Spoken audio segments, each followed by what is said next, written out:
Okay. ప్రియమైన దేవుని వారలారా, ఈ సమయంలో మహోన్నతుడైన దేవుడు తన యొక్క మహాకృపను మన ఎడల విస్తరింపచేసి మరొక సుదినాన్ని మనకిచ్చారు. ఈరోజు మనము పరిశుద్ధ గ్రంథంలో నుంచి ఒక పాఠాన్ని ఆలోచన చేయబోతూ ఉన్నాం. కొరింథీయులకు రాసినటువంటి మొదటి పత్రిక 11వ అధ్యాయము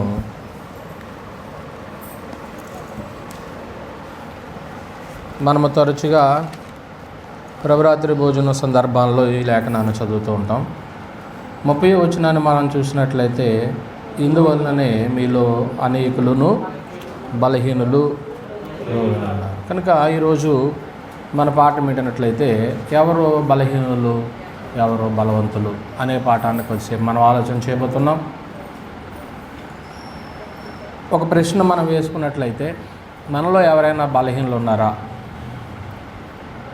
బలహీనత అనేటువంటిది ఎలా ఉంటుంది ఏమండి? బలహీనులు బలవంతులు ఎలా కాగలరు?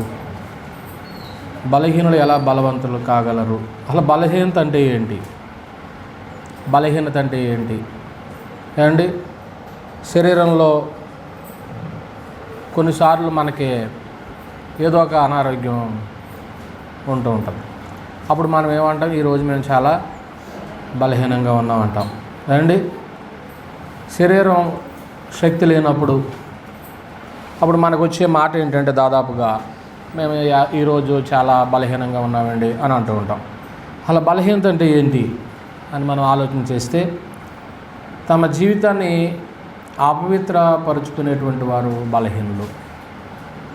ఎవరైతే వారి జీవితాన్ని అపవిత్రం చేసుకుంటారో వారు మాత్రమే ఎవరండి? బలహీనులు. పవిత్రతలో నిలవలేని వారు కూడా బలహీనులే.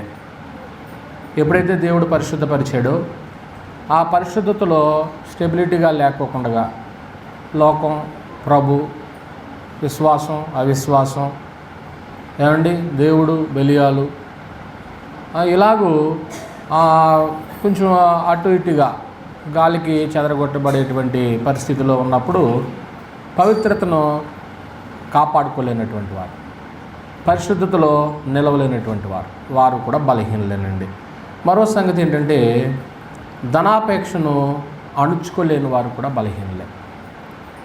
ఇది ప్రపంచాన్ని ఎక్కువగా పీడిస్తున్నటువంటి క్రైస్తవుల్లో కూడా దీన్ని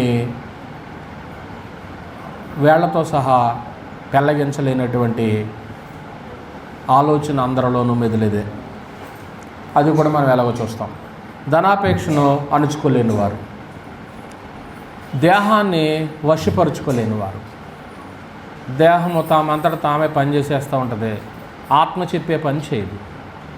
అంటే అప్పుడు దేహం మన వశంలో ఉన్నట్ట లేనట్లే వాళ్ళు కూడా బలహీన లెక్కలోకి వచ్చేస్తారన్నమాట అండి. నీతి మార్గంలో నిలవలేనటువంటి వారు, దేవుడు మనకిచ్చిన నీతి మార్గంలో నిలవలేనప్పుడు కూడా మనం బలహీనమే ఏమండి? ఇలాగ అనేక సంగతులు మనం జ్ఞాపకం చేసుకోవచ్చు. బలహీనులు బలవంతులు ఎలా అవుతారు? ఎంతకాలం చూసినా కానీ ఏదో ఒక సాకు మన అందరి జీవితాల్లోనూ చెప్తూ ఉంటాం, ఎదురవుతూ ఉంటుంది. ఏదోనండి, అది నా బలహీనత అండి. ఏమ్మా ఎందుకు తరచు అందరి మీద కోపపడుతున్నావు అంటే, అది నా బలహీనత అండి. ఎందుకు లోకంలో నుంచి రాలేకపోతున్నావు? అది నా బలహీనత అండి. ఎందుకు నువ్వు మాట ఇచ్చి నెరవేర్చలేకపోతున్నావు? అది నా బలహీనత అండి. ఇలాగూ ప్రతి ఒక్కరిలోనూ కూడా ఏదో ఒక బలహీనతలు కనపడుతూ ఉంటున్నాయి ఏమండి? పాపంతో పోరాడుటలో ఓడిపోయినటువంటి వారు కూడా బలహీనలే. ప్రతిరోజు పాపంతో పోరాడుతున్నాం, కానీ ఎవరు గెలుస్తున్నారు? పాపం గెలుస్తుందా? పరిశుద్ధత గెలుస్తుందా? మనం గెలుస్తున్నామా? మన శరీర కోరికలు గెలుస్తున్నాయా? ఇలాగ ఆలోచన చేసినప్పుడు పాపంతో పోరాటం చేసినప్పుడు ఓడిపోయినటువంటి వారు కూడా ఎవరవుతారండి? బలహీనులు. ఎందుకు బలహీనులు అయిపోయాము అని అంటే, అవతల ప్రత్యర్థికి బలం ఉంది కాబట్టి గెలిచారు. పాపానికి ఏముంది? బలం ఉంది కాబట్టి పాపం గెలిచింది. మనలో బలం లేదు కాబట్టి మనం ఏమైపోయాం? బలహీనమైపోయి ఓడిపోయాం అన్నమాట అండి. ఈ మాట ఒప్పుకోగలమా? ఇప్పుడు ఎప్పుడు మనిషికి ఓడిపోతాడు? బలవంతుడిగా ఉన్నప్పుడు ఓడిపోలేడు కదా. బలహీనుడు అయినప్పుడు ఏమైపోతాడు? ఓడిపోతాడు. అంటే ఇప్పుడు పాపానికి బలం ఉంది, అది జయించటానికి మనకి బలం లేనప్పుడు ఆటోమేటిక్గా మనం ఏమైపోతూ ఉంటాం? బలహీనమైపోతాం. బలహీనలు అయిపోయినప్పుడు జరిగేటువంటిది ఏంటంటే గెలుప వాటమే చూస్తాం, ఓడిపోతాం అన్నమాట అండి. కనుక ప్రియమైన దేవుని వారలారా, బలహీనులు అనేది చెప్పుకునేటువంటి ప్రతి వ్యక్తి కూడా అలాగే మన జీవితాన్ని కొనసాగించకూడదు. అసలు బలవంతులు అయ్యేటువంటి మార్గాన్ని ఒకసారి మనం చూడాలి. అసలు నేను ఎప్పుడు ఇలాగే ఉంటున్నాను ఏంటి? పిల్లోడు ఎదుగుతుంటలేదు, ఎంత తిన్నా కానీ బలహీనంగానే ఉంటున్నాడు. అప్పుడు ఏం చేస్తారు? అసలు వీక్నెస్ ఏదో తెలుసుకుంటానికి ఎక్కడ తీసుకెళ్తాం? డాక్టర్ దగ్గర తీసుకెళ్తాం.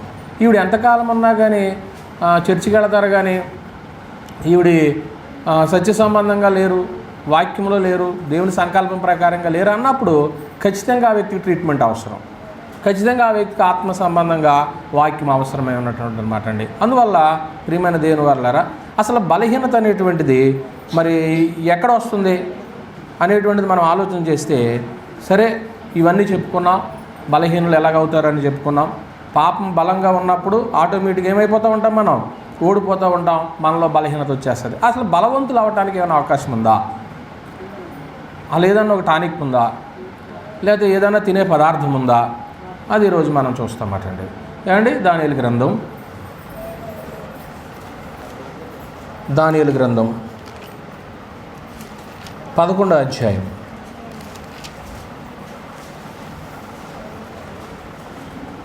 వాస్తవానికి మనము 11వ అధ్యాయం అంతా మీరు చదవాలి. ఆ సంగతులన్నింటినీ కూడా నేను దాటివేస్తూ 32వ వచనానికి వచ్చేసినప్పుడు అందుకతడు చెప్పి నిబంధన అతిక్రమించి వారిని వర్షపరుచుకును. అయితే గుర్తుపెట్టుకోండి, తమ దేవుని ఎరుగువారు బలము కలిగి. అదే అంటే ఇప్పుడు బలం అనేటువంటిది ఎలా పొందుకోగలం? దేవుణ్ణి ఎరిగితే మనిషికి ఏం వస్తుంది? బలం వస్తుంది. ఒక సీక్రెట్ అయితే బయటపడింది. దేవుని ఎరుగుట, దేవుని అందు విశ్వాసం ఉంచడం అనే మాట కాదండి. దేవుడు అంటే అందరికీ విశ్వాసం ఉంటుందండి. కానీ దేవుని ఎరుగుట అనేటువంటి విషయంలో చాలామంది ఫెయిల్యూర్ అయిపోతూ ఉంటున్నాం. ప్రియమైన వారలారా, దేవుని ఎరగవలసిన అవసరత ఎంతైనా ఉంది. ఏమండి, తమ దేవుని ఎరుగువారు అంటే దేవుని అని విశ్వాసం ఉంచడం కాదు, దేవుని ఎరిగిన వారు ఏం చేస్తారట? బలము కలిగి. అదండి. అంటే ఇప్పుడు బలం ఎలా వస్తుందని చెప్పబడుతుంది? దేవుని ఎరుగుట. దేవుని ఎవరైతే ఎరుగుతారో వారు బలం కలిగి ఉంటారు. దేవుని ఎరగాలి, దేవుని చేత మనం ఎరగబడాలి. గలతీయులకు రాసిన పత్రిక 4వ అధ్యాయము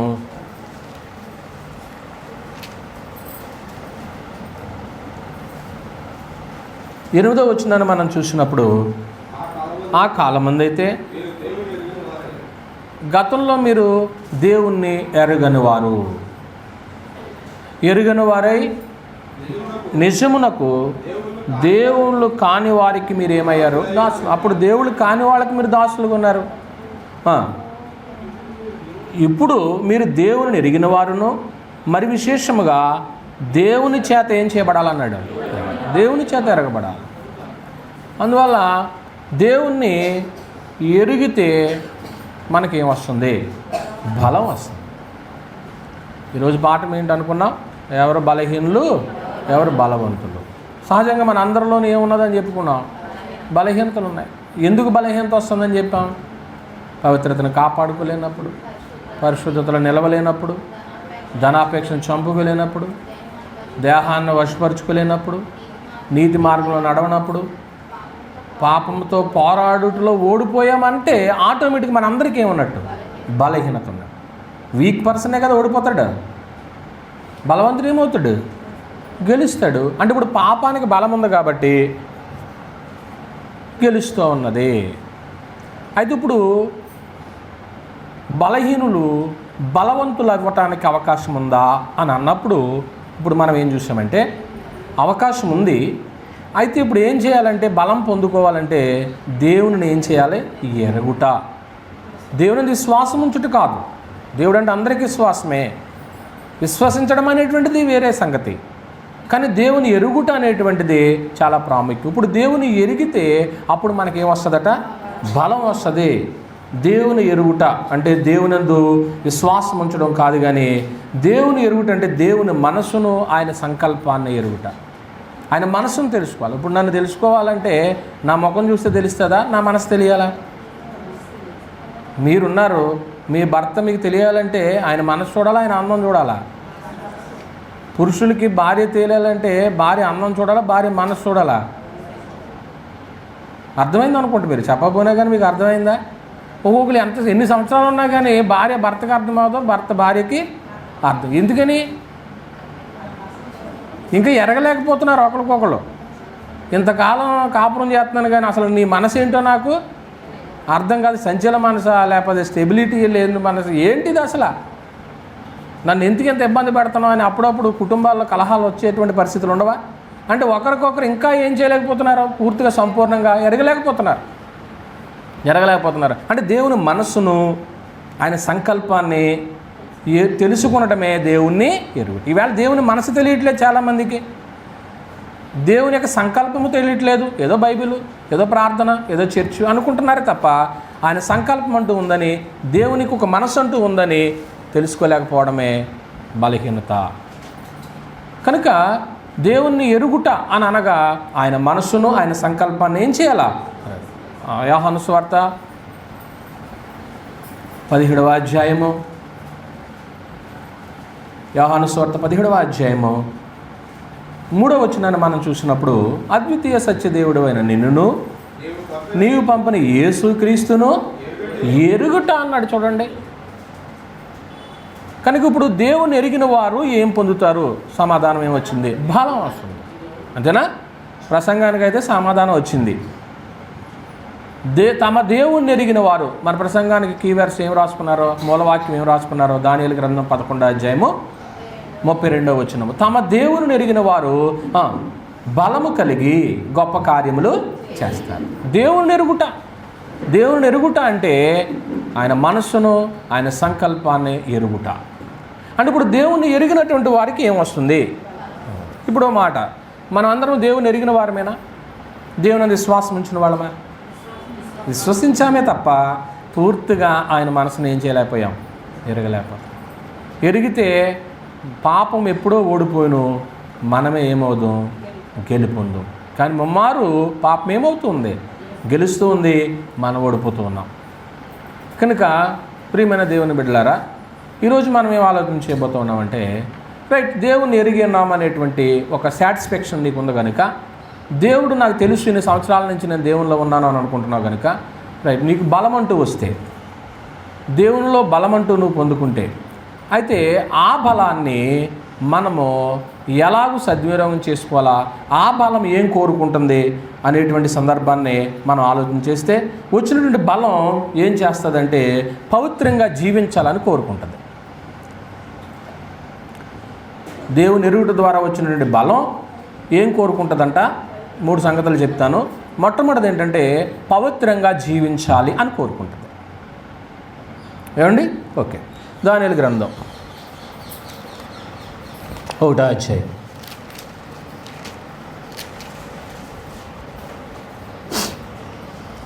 దానియేలు గ్రంథం 1వ అధ్యాయము 5వ వచనాన్ని మనం చూసినప్పుడు, మరియు రాజు తాను భుజించే ఆహారంలో నుండి, తాను పానము చే ద్రాక్షరసంలో నుండి అనుదిన భాగం వారికి నియమించి 3 సంవత్సరములు వారిని పోషించిన పిమ్మట వారిని తన ఎదుట నిలవబెట్టినట్లు ఆజ్ఞ ఇచ్చెను. సంగతి అర్థం కావటానికి, బబులోను దేశంలో, కల్దీల దేశంలో షడ్రకు, మేషకు, అబేద్నెగోలు, దానియేలు వీళ్ళు ఉన్నారు. వీరు పొరుగు దేశంలో ఉన్నారు. దానియేలు అతని స్నేహితులు కూడా. అక్కడ బలము కలిగినటువంటి వారు ఏం కోరుకుంటుంది అని మనం చెప్పుకున్నామంటే పవిత్రంగా జీవించాలి. అక్కడ ఈ మహారాజుకి ఈ దేశంలో నుంచి తీసుకెళ్ళినటువంటి వారందరికీ కూడా 3 సంవత్సరముల తర్ఫీదు ఇచ్చి వాళ్ళ దేశంలో ఒక ఉద్యోగాలు ఇవ్వడమో, వాళ్ళ యొక్క రాజదర్బార్లో బలవంతులైనటువంటి వారిని, జ్ఞానవంతులైనటువంటి వారిని, ఏ కేటగిరీకి సంబంధించిన వాళ్ళని అలాగ అపాయింట్ చేసుకుంటూ ఉంటారు. ఇప్పుడు ఈ కల్దీయుల దేశంలోనికి వెళ్ళినటువంటి దేవుని ప్రజలు అక్కడ ఉన్నంత కాలం కూడా 3 సంవత్సరాలు వీళ్ళ యొక్క ట్రైనింగ్ పీరియడ్ అనుకోండి పోని. ఈ 3 సంవత్సరాల్లో కూడా ఒక అధికారికి అప్పగించి వీళ్ళకి రాజభోజనాన్ని పెట్టండి, రాజు చేసేటువంటి భోజనాన్ని, ఆయన పానం చేసే ద్రాక్షారసాన్ని మీరు పెట్టండి అని ఆజ్ఞ జారీ చేయబడింది. ఇప్పుడు వీళ్ళు ఈ యొక్క ఆహారము తింటారా తినరా? ఎందుకంటే వెళ్ళింది వీళ్ళ సొంతంగా కాదు, చెరగుని తీసుకుని వెళ్ళాడు నెబుకద్నెజరు. మరి చెరగుని మరో దేశానికి వెళ్ళినప్పుడు వాళ్ళ ఆజ్ఞను ఏం చేయాలి? పాటించకపోతే అగ్నిగుండమే, పాటించకపోతే అగ్నిగుండమే. అయితే మహారాజు యొక్క భోజనము ఎంత గొప్పగా ఉంటుందో మనకు తెలియదేం కాదు. ఎక్కడెక్కడి నుంచో తీసుకొస్తూ ఉంటారు. మంచి మంచి కుక్కులు వండుతారు, బాగా వండేటువంటి ఎక్స్పర్ట్స్ వండుతారు. అటువంటి భోజనము మరి చాలా గొప్పది. ఆ భోజనం తినే 3 సంవత్సరాల వాళ్ళు చక్కగా బలవంతులుగా, జ్ఞానవంతులుగా ఎదగాల. భాష నేర్పిస్తారు, కల్దీ భాష నేర్పిస్తారు, వాళ్ళకి విద్య నేర్పిస్తారు, ఇవన్నీ ఉంటాయి. మరి ఇవన్నీ విషయాల్లో వీరు ఆ ఆహారం తినే విషయంలో వాళ్ళు ఏమంటున్నారో చూడండి. అక్కడే ఉన్నారా దానియేలు గ్రంథంలో 8వ వచనం. రాజు భుజించు భోజనము పానము చేయి ద్రాక్షారసం పుచ్చుకొని తను అపవిత్రపరచుకోకూడదని దానియేలు ఏం చేశాడు? అంటే ఇప్పుడు వచ్చిన బలం ఏం కోరుకుంటుందని చెప్పుకున్నాం? పవిత్రంగా ఉండాలని కోరుకుంటుంది. అంటే ఇప్పుడు మహారాజు యొక్క భోజనం అపవిత్రమా పరిశుద్ధమా? వీళ్ళు ఏమనుకుంటున్నారు? ఇది మేము తినం, మరి ఇది తింటే మేము ఏమైపోతాం? అవునా? తింటే ఇలా అపవిత్రం అయిపోతారట, తింటే మేము బలహీనం అయిపోతాం. ఇది కానీ మేము భుజిస్తే మా దేవుని ఆజ్ఞను అతిక్రమించిన వాళ్ళం అవుతాం, అపవిత్రులం అయిపోతాం, నీతిలో నిలవని వారం అయిపోతాం, మా శరీరం కోరుకున్నట్టు చేసిన వారం అయిపోతాం. ఇవన్నీ ఎప్పుడైతే జరుగుతాయో ఆటోమేటిక్గా మేము ఏమైపోతాం? బలహీనం అయిపోతాం. మేము బలహీనం అయిపోతాం మా దేవుని ఎదుట. అయ్యా ఈ భోజనం మాకు దయచేసి మాకు వద్దు అని అన్నారంటే అది ఒక ఆజ్ఞను ఏం చేసినట్లు? అతిక్రమించినట్లు. మరి వీళ్ళని ఎవరికైతే అప్పగించాడో మహారాజు, అతనేమన్నాడు? అయ్యా మీరు కానీ భుజించకపోతే నా ప్రాణం పోతుంది, ఆయన ఆజ్ఞ నేను నెరవేర్చాలి అని అన్నప్పుడు అప్పుడు వాళ్ళు ఒక రిక్వెస్ట్ కోరారు. అయ్యా 30 రోజులు మమ్మల్ని పరీక్షించవసరం లేదు, ఒక 10 రోజులు మాకు కాయధాన్యాలు పెట్టండి, త్రాగడానికి మంచినీళ్ళు ఇవ్వండి, మాకు ద్రాక్షరసం వద్దు, అంటే మత్తు పదార్థం వద్దు అన్న. అక్కడ ఏమండి ఇక్కడ మనకి ఏం కనపడుతుంది?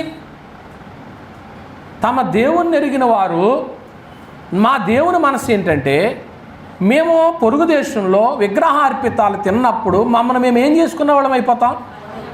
బలహీనం అయిపోతాం. మహారాజు భోజనము విగ్రహార్పితం, అది ఎక్కడో పెట్టి తీసుకొస్తారు, అది మేము తినకూడదు. అది తిన్నప్పుడు మేము బలహీనం అయిపోతాం, కనుక మాకు కాయధాన్యాలు ఇవ్వండి. అది తినుట మాకు మహాభాగ్యమే, కానీ అది మేము భుజించాం, వద్దు మాకు. అది భుజించి ఏం చేసుకోలేమని అంటున్నారు అక్కడ వచనంలో 8వ వచనంలో. ఏమండి? అపవిత్రపరుచుకోకూడదు అంటున్నారండి. ఏమండి? అంటే ఇప్పుడు తింటే ఏమైపోతారు ఇప్పుడు వీళ్ళు? అవునా? కొన్నిసార్లు ఈ విషయంలో మనం తినకూడని కానీ తినేసామనుకోండి, అప్పుడు ఏమైపోతాం మనం? అప్పుడు బలవంతులమా బలహీనులమా? అలాగే ఎన్నిసార్లు అన్నా జరిగిందంటారా? జీవితంలో ఎప్పుడన్నా ఒకసారైనా జరిగిందా? ఏది నీటిలో మునిగొచ్చిన తర్వాత? అర్థం అవ్వలేదనుకుంటా.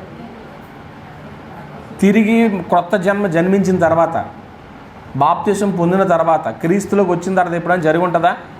జరిగి ఉన్నప్పుడు ఇప్పుడు ఎవరవుతారు? మీరు బలవంతులా బలహీనులా? మీ నోటితో మీరు చెప్పుకుంటున్నారు కాబట్టి.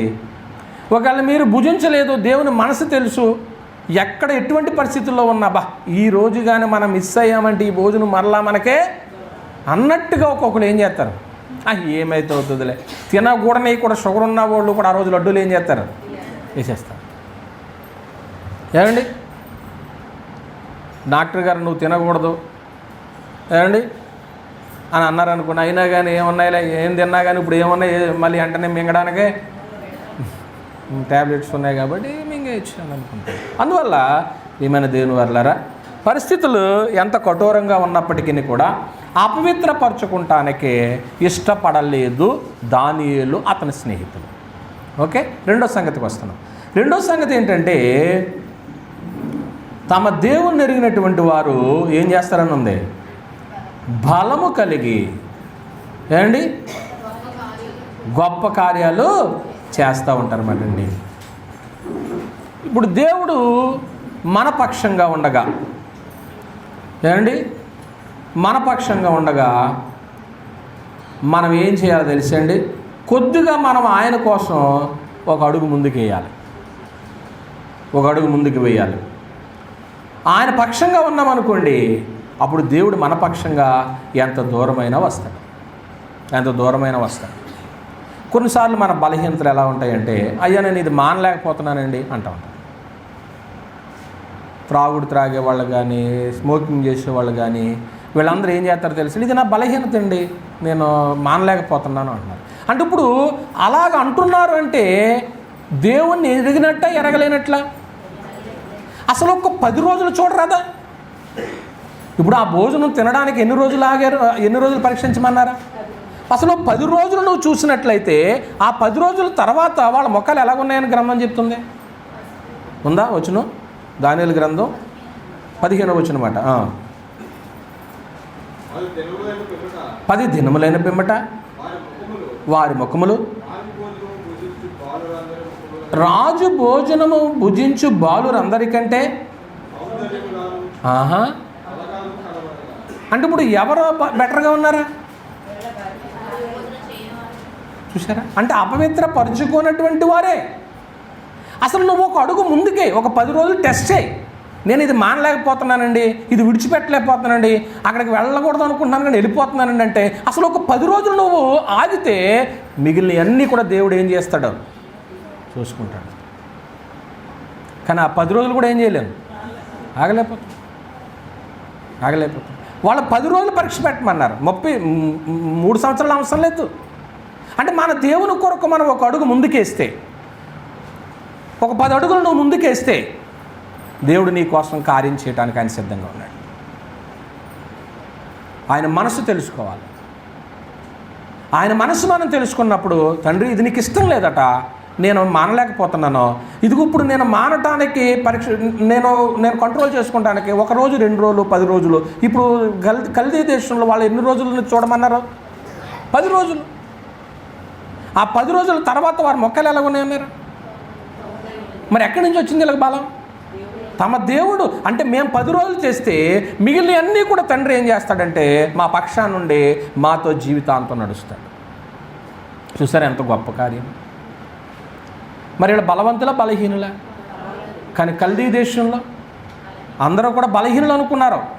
లోకంలో నిన్ను బలహీనులు అనుకోవచ్చు, నన్ను బలహీనులు అనుకోవచ్చు. ఏంటి వీళ్ళు సెపరేట్గా ఉంటారు, వీళ్ళు ప్రత్యేకం అంటారు ఏంటంటే అనుకోనియండి. దేవుని మనసు నీకు తెలిసింది కాబట్టి దేవుని సంకల్పం తెలిసింది కాబట్టి అది మేము తిని ఏం చేసుకోకూడదు అనుకున్నారు, వాళ్ళు అపవిత్రం చేసుకోకూడదు అనుకున్నారు అన్నమాట అండి. అందువల్ల వారు దేవుని పక్షాన ఉన్నారు కాబట్టి దేవుడు వారిని బలవంతులుగా చేశాడు.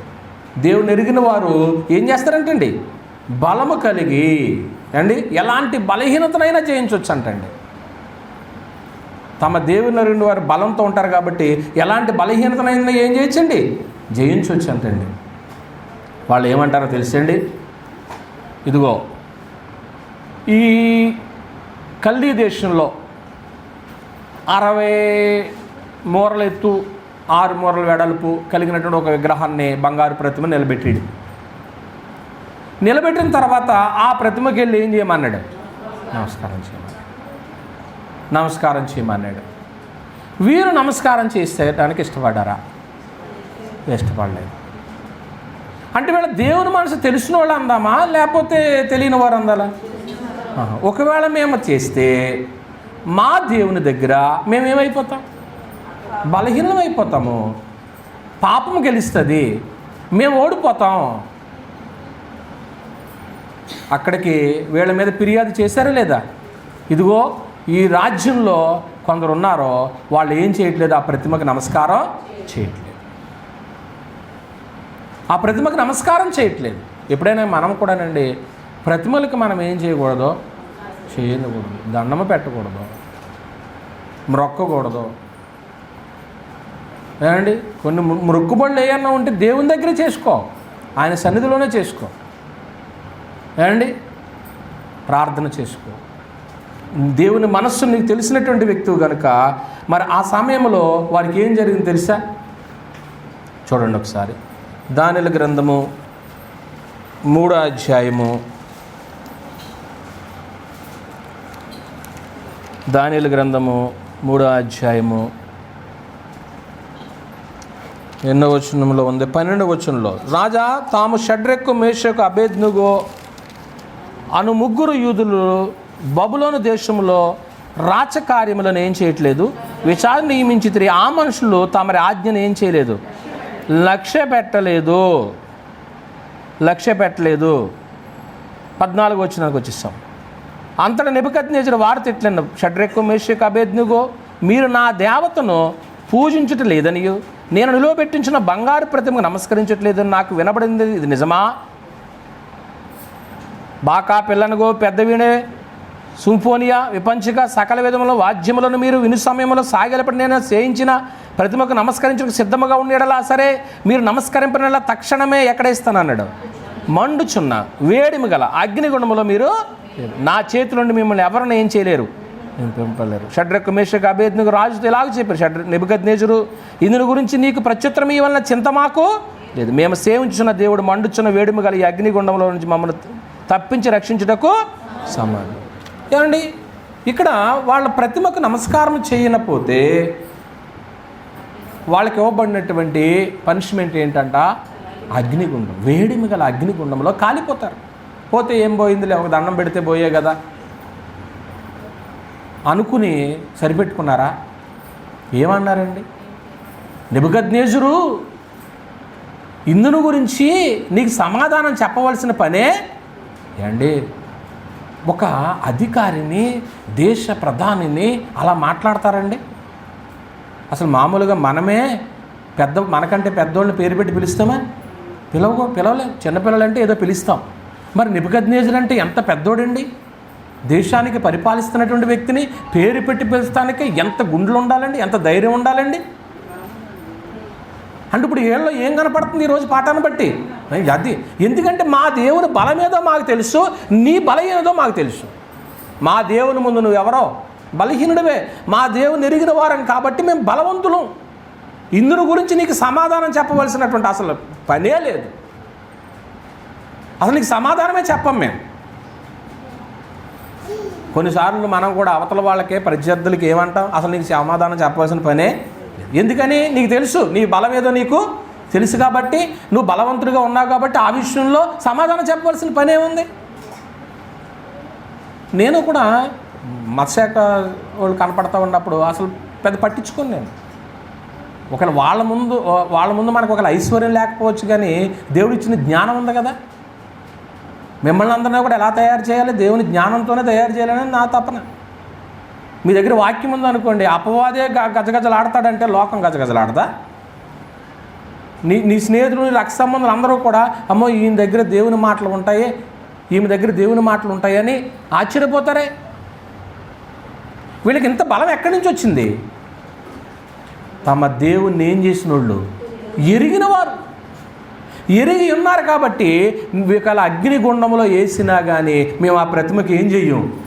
నమస్కారం చేయమండి, నమస్కారం చేయం. మరి నిజానికి ఆ అగ్నిగుండాన్ని కూడా ఏం చేసేసాడు తెలుసా? 7 అంతలు అగ్ని చేశాడు, 7 రెట్లు చేసేసాడు. దాని అర్థం ఏంటండి?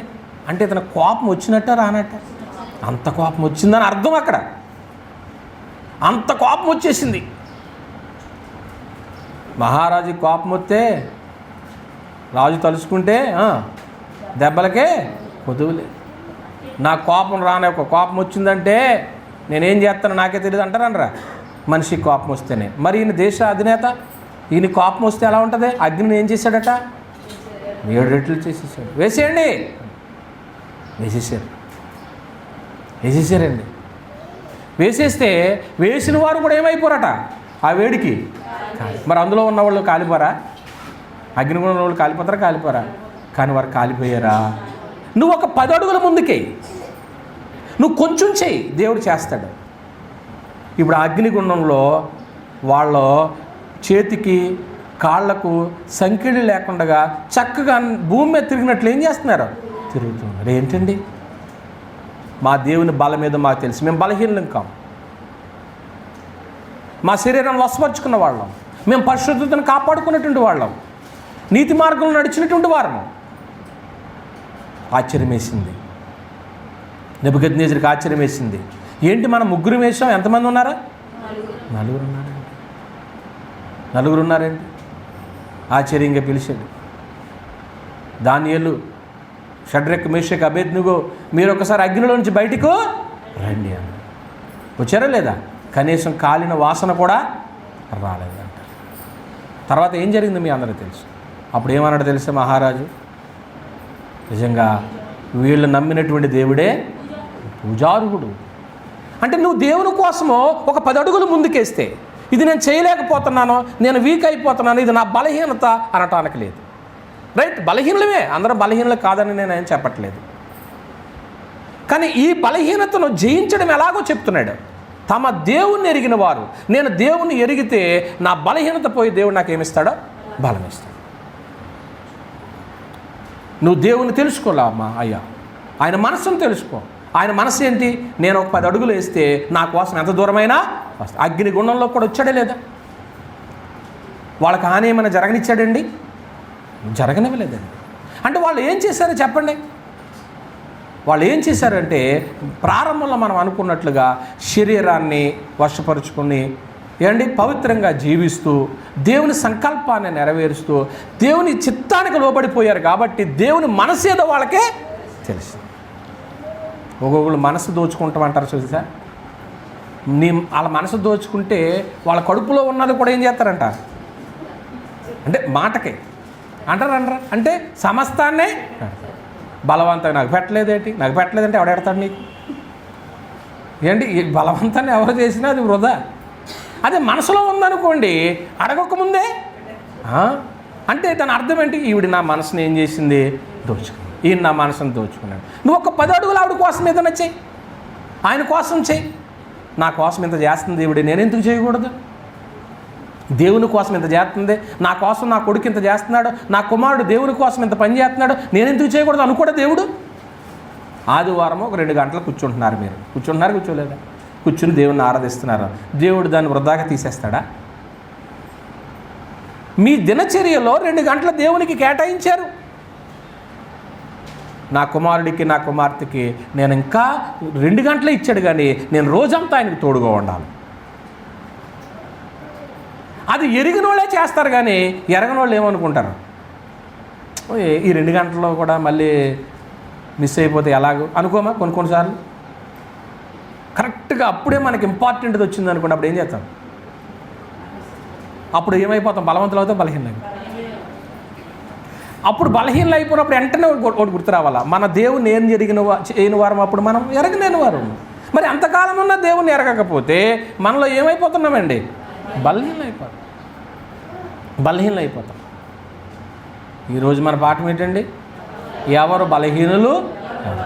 మరి ఎవరు బలహీనులు అయ్యారండి? దేవుని ఎరగిన వారు ఏమవుతారండి? ఎరిగిన వారు ఏమవుతారు? ఆ బలం ఏం కోరుకుంటుంది? పవిత్రంగా జీవించడం. ఆ బలం ఏం కోరుకుంటుందంటే దేవుని కొరకు 10 అడుగులు ముందుకేయమంటుంది. కొంచెం చెయ్యి, దేవుని కోసం కొద్దిగా చెయ్యి. నువ్వు ఎంత చేస్తావో నువ్వు చేసిన దానికంటే నేను ఎక్కువ చేస్తానంటాడు దేవుడు. 10 రోజులే కదండి వాళ్ళ భోజనం మానింది, 3 సంవత్సరాల.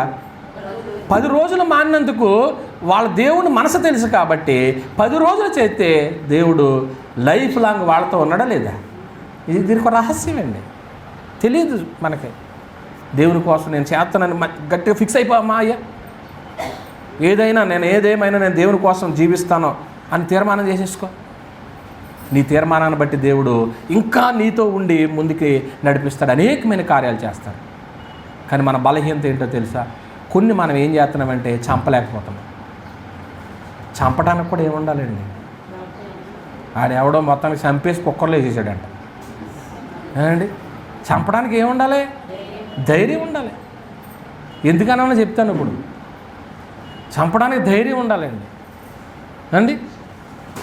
మనలో ఎంతమందికి ధైర్యం ఉంది చంపే విషయంలో? మనుషులు కాదండి, నా పాఠం అది కాదు. కొన్ని చెప్తాను, అవి చంపడానికే ఎంతమందికి ధైర్యం ఉందో చూద్దాం. కొలస్సీలకు రాసిన పత్రిక 3వ అధ్యాయం. కొలస్సీలకు రాసిన పత్రిక 3వ అధ్యాయము 5 నుంచి చూద్దామండి. కావున భూమి మీదనున్న మీ అవయవములను అనగా జారత్వమును, అపవిత్రతను, కామాతురతను, దురాశను, విగ్రహారాధనైన ధనాపేక్షను. ఏమని ఉందండి గ్రంథంలో? చంపమందా చంపొద్దందా? అది మరి ఎన్నిటిని చంపాలంట? పోనీ చదవండి, పోనీ అప్పుడు వద్దాం. ఒకటేంటంట? జారత్వము. ఈ జారత్వం మానలేకపోతున్నానండి అంటే ఇప్పుడు జారత్వాన్ని చంపటానికి ఏముండాలి మనకి? బలం, ధైర్యం. చంపే. రెండోది అపవిత్రతను ఇప్పుడు వీళ్ళు ఏం చేసినట్టు చెప్పాడు నాకు. కల్దీ దేశంలో షడ్రక్, మేషక్, అబేద్నెగోలు దానియేలు వీళ్ళు ఏం చేశారండి? చంపారా లేదా? చంపేశారండి. అంటే వీళ్ళకి ఏముంది? చంపడానికి ధైర్యము ఉంది, ఈరోజు పాఠాన్ని బట్టి బలం ఉంది. అవతల వ్యక్తి ఎంత బలవంతుడో, ఈ బలవంతుడండి నేను ఎప్పుడు వీక్ అయిపోతున్నానండి, ఆ బలహీనత అయిపోతుందండి, ఇది నా బలహీనత అండి అనుకునేటువంటి వ్యక్తులు కూడా సమాజంలో లేకపోలేదు. రైట్? నీ బలహీనతను ఈ సందర్భంలో వినుచున్న దేవుని బిడ్డలారా, ఏదైతే నువ్వు బలహీనతగా ఉండి దేవుని దూరం అయిపోతున్నావో ఒక 10 రోజులు పరీక్ష పెట్టుకో. ఒక 10 రోజులు దేవుని కోసమో త్యాగం చేయి. తర్వాత దేవుడే ఆయన మహాశక్తిని నీ మీద ఉంచుతాడు. ఎందుకంటే దేవుని ఎరిగిన వారు కాబట్టి. దేవుని తెలియని వాళ్ళు లోకంలో ఎలాగో కలిసిపోతూ ఉన్నారు. జారత్వము, ఇంకేంటి అన్నారు? అపవిత్రత, కామాతురత, దురాశ, విగ్రహారాధనైనా ధనం. అసలు ధనాపేక్ష అనేటువంటిది కూడా చాలా ప్రాముఖ్యమైనటువంటిది అండి. ఉన్నదాంతో మనుషుడు ఏం పాడాడో? ధనాపేక్ష. ఇప్పుడు వీటిని ఏం చేయమన్నాడండి? చంపు. చంపడానికి ఏముండాలంటున్నాడు? ధైర్యం, బలం. అంటే ఇప్పుడు వీళ్ళు చంపారు అంటే కల్దీ దేశంలో బలం ఉన్నట్లా లేనట్లా? అది మాట. మరి ఏదైతే మనం చంపలేకపోతున్నామో అప్పుడు వెంటనే మనం ఎవరమైపోతున్నట్టు పాఠం చెప్తుంది? బలహీనం. మనందరం బలవంతులమా బలహీనమా? ఎవరు మాట్లాడతలేదు ఏమండి? బలవంతులుగా ఉండాలి. అందుకే కొరింథీ పత్రికలో మనం చదివాం, మీలో అనేకులు ఏమైపోతున్నారు? బలహీనులైపోతున్నారు. నెబుకద్నెజరు దగ్గర యవనస్తులు బలము కలిగి 4 ఏమండి, మరి వీళ్ళ నలుగురు కూడా నిజంగా దేవుని దగ్గర ఆయన మనసు ఎరిగినోళ్ళు కాబట్టి పొరుగు దేశంలో బలవంతులుగా ఉన్నారు. దానియేలును ఏం చేశారు తెలుసు కదా, సింహబోన్లో వేశారు. షడ్రక్ మేషక్ అబేద్నెగోలు ఎందులో వేశారు? అగ్నిలో. దానియేలును ఎందులో వేశారు అంటే వాళ్ళు బలహీనులను వేశారా, బలవంతులు వేశారా? వాళ్ళ దృష్టిలో రైట్. ఇక్కడ కూర్చున్నటువంటి మీరెవరో కూడా బలహీనులేం కారు. వాక్యంలో చాలా బలం కలిగిన వారు. మీ శక్తి ఏంటో అప్పుడప్పుడు బయటపడతాం సందర్భం వచ్చినప్పుడు. జ్ఞానం నేర్చుకున్నాడు అనుకోండి కుర్రోడు, అమ్మాయి, కానీ సందర్భం వచ్చినప్పుడు ఇంటర్వ్యూకి వెళ్ళినప్పుడు ఆ జ్ఞానం ఏమవుద్ది? అప్పుడు దాకా సైలెంట్గానే ఉంటారు. వీళ్ళు చదువుకున్న చదువు అంతా కూడా మనసులో రిపీట్ అవుతూ ఉంటుంది. ఇంటర్వ్యూలో కూర్చుని అప్పుడు సెలెక్ట్ అయిన తర్వాత అప్పుడు తెలుస్తుంది నీ బలం ఏదో. ఓహో, నా కూతురు ఎంత బలవంతురాలా, నా కొడుకు ఎంత బలవంతుడా. ఎక్కడి నుంచి వచ్చింది నాయన? 4 గోడల మధ్య కూర్చోబెట్టి నీ కొడుకుని నీ కూతురికి వాక్యం నేర్పించావు. నీతో పాటు నీ పిల్లల్ని కూడా కూర్చోబెట్టుకుని దేవుని వాక్యం నేర్పించావు. అది బలం. నువ్వు తినకపోయినా నీ పిల్లల్ని స్కూల్కి పంపావు. అది బలం. నువ్వు కట్టుకోకపోయినా పిల్లలకు బట్టలు కొన్నావు. అది బలం. ఇంట్లో లేకపోయినా పిల్లలు ఫీజులు కట్టావు. నువ్వు బలహీనం అయిపోయావు, వాళ్ళని బలవంతులుగా చేశావు. ఇవన్నీ ఎందుకు చేసావు తెలుసా? వాళ్ళని ఏం చేయాలని? బలవంతులుగా చేయాలని. దేవుని జ్ఞానాన్ని, దేవుని మనసుని తెలిసినటువంటి దైవజనుడిగా మిమ్మల్ని కూర్చోబెట్టి ఎందుకు బోధిస్తున్నానంటే మీరు బలవంతులుగా ఉండాలి. సింహబోన్లో వేసేసారు. సింహబోన్లో వేసినప్పుడు మరి సింహాలు ఏమైపోయినాయి మనకు తెలుసు. అసలు అలా తాకినాయండి దానియేలుని. ఏంటి ఆ పాట బాగుంటుంది. దానియేలును సింహపు బోనులో కాపాడినది నీవే కదా, జల ప్రళయములో నోవాను కాచిన, జల ప్రళయములో నోవాను కాచిన బలవంతుడావు నీవే కదా, నీవే కదా, నీవే కదా, నీవే కదా.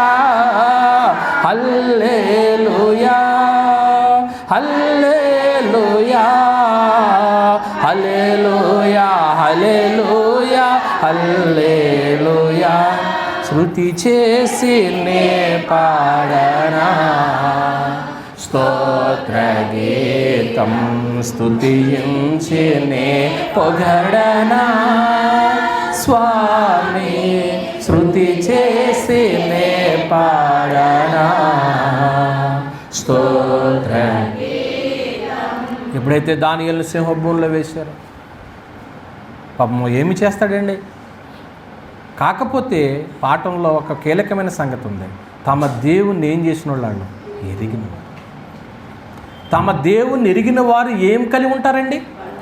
మా దేవుని తెలుసు. ఒకవేళ సింహబోన్లో వేసేసినా పర్వాలేదు. మరి సింహాలు ఏమన్నా తాకినాయా అమ్మా? తాకలే. సింహంలో బోనుల్లోకి వెళ్ళగానే సింహాల నోళ్ళు మూయించేసాడు దేవుడు. మా దేవుని బలం అది. మా దేవుని బలమేదో మాకు తెలుసు. అగ్నిగుణంలోకి వేసినప్పుడు మేము కాలిపోతామో అది మాకు తెలుసు. అది మా దేవుని బలమేదో మాకు తెలుసు. ఇక్కడ ఒక మాట, అసలు దేవుడు మీరు అగ్నిలో వేసినప్పుడు మిమ్మల్ని కాపాడతాననే మాట ఏమన్నా ఇచ్చాడు వాళ్ళకే అమ్మా? మరి ఇవ్వనప్పుడు వీళ్ళకి అంత ధైర్యం ఎక్కడి నుంచి వచ్చింది? తమ దేవుణ్ణి ఎరిగినవాడు. నిజంగా ఈవేళ దేవుణ్ణి ఎరగడం అనేటువంటి విషయంలో చాలామంది ఫెయిల్యూర్ అయిపోయారు. దేవుని విశ్వాసం ఉంచలేదని నేను అనట్లే. దేవుడు అంటే నీకు విశ్వాసం ఉంది, కానీ దేవుణ్ణి ఎరిగితే బలము కలిగి ఉంటావు. ఎందుకు ఇది వీక్ అయిపోతున్నావు? నేను ఈ విషయంలో ఎందుకు బలహీనం అయిపోతున్నాను, ఎందుకు బలహీనరాలుగా అయిపోతున్నాను, ఇది ఎందుకు విడిచిపెట్టలేకపోతున్నాను అనుకుంటే నువ్వు ఇంకా దేవుణ్ణి ఏం చేయలేదు? ఎరగలేదు. దేవుణ్ణి ఎరగలేదు అన్నమాట. ఏమండి, అగ్ని బలమును చల్లారి బయటకు వచ్చేసారు అగ్నిలో నుంచి. హెబ్రీయులకు రాసిన పత్రిక 11వ అధ్యాయం. హెబ్రీయులకు రాసిన పత్రిక 11వ అధ్యాయము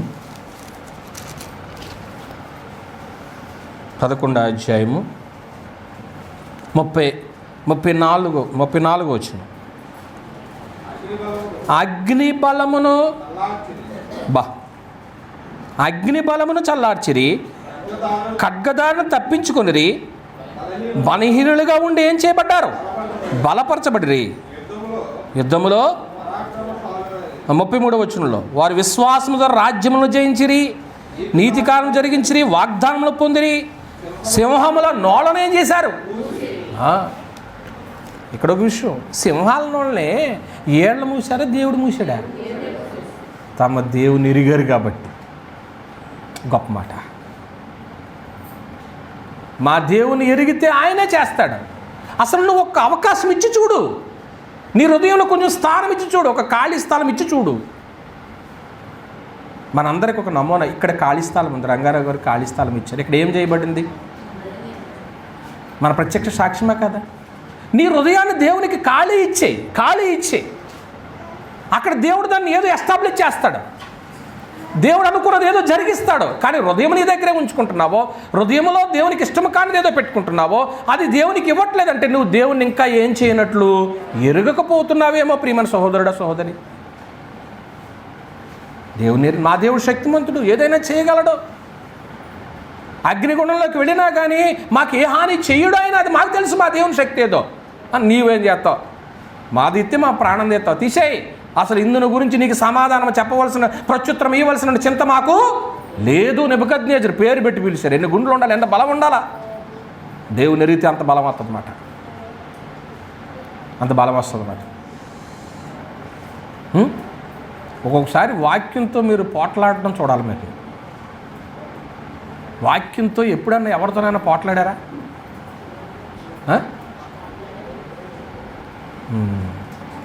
మొదటి శతాబ్దంలో ముగిస్తాను.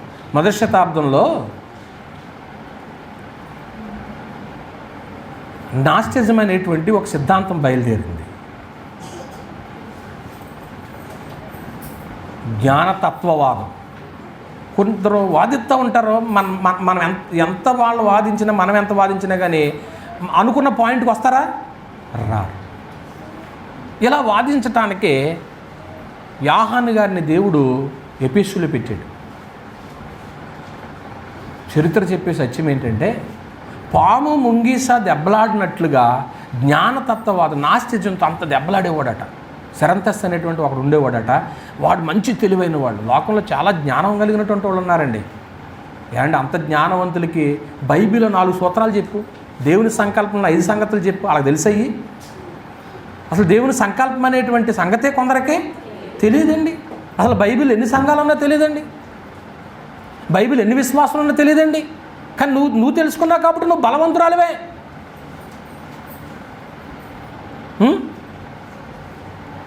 ప్రియమైన దేవుని వారలారా, దేవుని కోసం మనం కొద్దిగా చేద్దాం. అది ఎవరు చేయగలరో తెలుసండి? దేవుణ్ణి ఎరిగిన వారే. దేవుని ఎరిగిన వారే చేయగలరు. దానియేలు గ్రంథం 11:32 వచనానికి వచ్చేయండి. మరలా దానియేలు గ్రంథము 11:32 వచనం.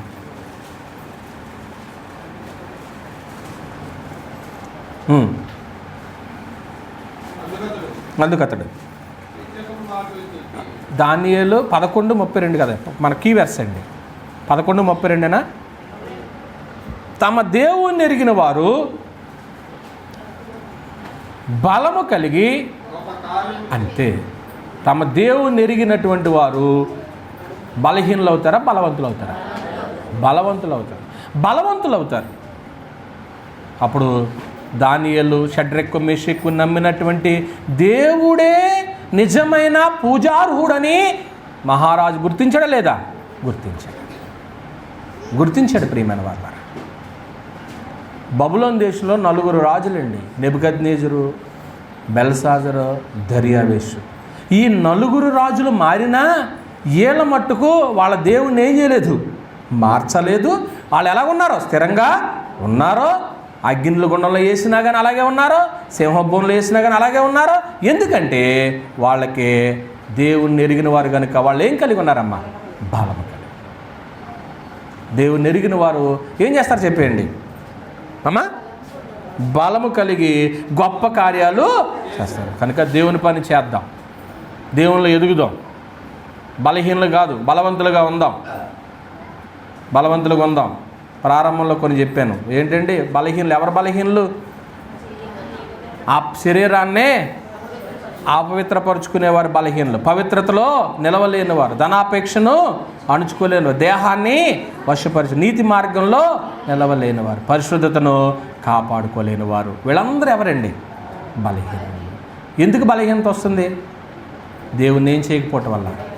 ఇప్పుడు దేవుని ఎరిగినటువంటి మనకేమొచ్చింది? వచ్చిన బలం ఏం కోరుకుంది? పవిత్రంగా జీవించాలని కోరుకుంది. రెండోది దేవుని కొరకు కొద్దిగా ఏం చేయాలండి? ఒక 10 అడుగులు మనం ముందుకు వేస్తే మిగిలినంత ఆయనే చూసుకుంటాడో. మూడోది ఏం చెప్పుకున్నామంటే బలహీనం కలిగినటువంటి వాళ్ళు కొన్నిటిని ఏం చేస్తారో చంపుతారు. కొన్ని ఏం చేస్తారో చంపారు. చంపడానికి కూడా ఏముండాలని చెప్పుకున్నాం? బలం ఉండాలి. బలం ఉండాలి. ఏం చంపమన్నాం కదా, పక్క వాళ్ళని పొడవకుండా మాటలతో చంపమన్నాం కానీ ఎదుటి వాళ్ళని పొడవకుండా. దేవునికి ఇష్టం కానీ ఏవైతే ఉన్నాయో వాటిని ఏం చేయాలన్నాడు? చంపాలి. చంపాలి. వీళ్ళు ఏం చేశారు? చంపారా లేదా? చంపేశారు. విగ్రహారాధన అయిన ధనాపేక్షను చంపేశారు. ఏమండి మాకు దేవునికి ఇష్టం లేని చంపేశారు. అలా చంపబట్టే అగ్నిలోకి వెళ్ళినా కానీ వాళ్ళు ఎలా వచ్చేసారు? క్షేమంగా వచ్చేసారు. సింహభూమిలోకి వెళ్ళినా కానీ అలా వచ్చేసారు. ఎందుకంటే సింహభూమిలో దానియేలు మూసాడా? సింహాల నోళ్ళను దేవుడు మూసాడా? మరి దేవుని బలవంతుడా కాదా అమ్మా? నేను అంటున్నానని కాదు కానీ మనం నమ్మిన దేవుడు బలవంతుడు అన్న వాళ్ళు చేతులు ఎత్తండి. మనం నమ్మిన దేవుడు బలవంతుడే కాదా? కొంత గొప్ప సంగతి అండి. మనం నమ్మిన దేవుడు బలవంతుడు. ఇంకా మీ జీవితాల్లో ఒకవేళ ఏదైనా కుటుంబాల్లో కానీ జీవితంలో కానీ ఏదైనా బలహీనతగా ఉండి దేవునికి దూరం అవుతున్నట్లయితే, తండ్రి ఈ విషయంలో నేను బలహీనంగా ఉంటున్నాను, నాకు బలం దయచేయని దేవుడిని అడగండి. దేవుడు మీకు శక్తినిస్తాడో. దేవుని కోసం బ్రతకండి. ఈ మాటలు ఇచ్చేస్తున్నాను. రచించుకున్న తర్వాత ముస్లిం అందరికీ వందనాలు. ప్రార్థన చేసుకుందాం. తలలో ఉంచి కళ్ళు మూసుకోనండి. మమ్మల్ని మిక్కిలిగా ప్రేమించిన మా పరమ తండ్రి, ఎవరు బలహీనులు ఎవరు బలవంతులు అనేటువంటి పాఠాన్ని ఉదయకాల సమయంలో గ్రంథంలో నుంచి మాకు నేర్పించినందుకు స్తోత్రాలు తండ్రి. నాయనా, మా జీవితాల్లో నిన్ను ఎరుగకపోవటం వల్ల బలహీనమయ్యామేమో ఒకప్పుడు. ఇప్పుడు నీ శక్తి ఏంటో తెలిసింది తండ్రి. మా కుటుంబాలకు మా జీవితాలకు మీరు అందిస్తున్న శక్తి ఏంటో మేము అనేక సార్లు రుచి చూస్తాం తండ్రి. కనుక పవిత్రతగా జీవించడానికి మేము నిశ్చయం చేసుకుని మీకోసం కొన్ని అడుగులు మేము ముందుకు వేస్తే, కొన్నిటిని మేము చంపగలిగితే నిజంగా బలవంతులమే. అలా చేయనప్పుడు ఇంకా ఎక్కడో మా బలహీనత ఉందని ఆయన, బలహీనత ఉన్న ప్రతిసారి పాపమే గెలుపొందుతుంది, మేము ఓడిపోతాం తండ్రి. ఈ మాటలు నీరు కట్టి ఫలింపచేయండి. మిగతా మేలుకరంగా మార్చండి. మా ప్రభువైన యేసుక్రీస్తు వారి పేరిట ప్రార్థన అడుగుచున్నాం తండ్రి. ఆమేన్.